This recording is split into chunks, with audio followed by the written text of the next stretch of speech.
What is the difference between OAuth 2.0 and OIDC? When does a system need both? You need to understand OIDC means OpenID Connect. Okay, and it is built on top of OAuth 2.0. So you can answer in the lines of OAuth 2.0 is an authorization framework.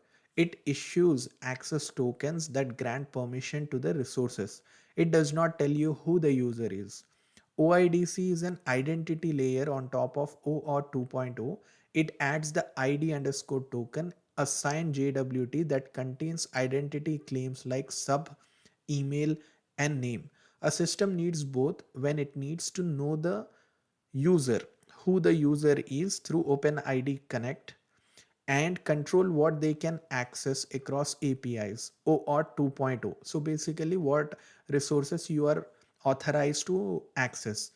So a Kong gateway proxying a microservice needs OAuth 2.0 to validate access tokens at the gateway, while the downstream app uses OIDC's ID token to personalize the session.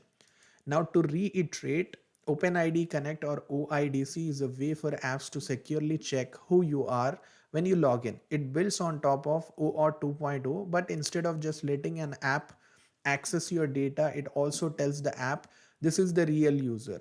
So when you click sign in with Google or sign in with Facebook, OIDC is usually what's running behind that button. It sends a small signed message called an ID token that contains your user ID and basic profile info. This message is trusted by the app, so it does not have to store your password or manage your identity itself.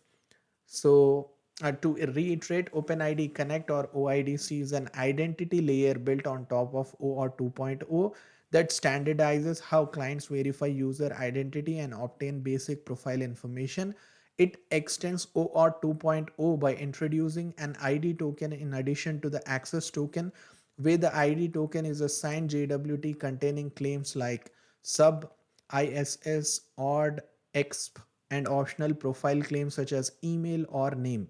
OIDC defines standardized endpoints like slash authorize, slash token, slash user info, and flows authorization code with PKCE implicit hybrid so that any OIDC compliant client can talk to any OIDC compliant identity provider in an interoperable way.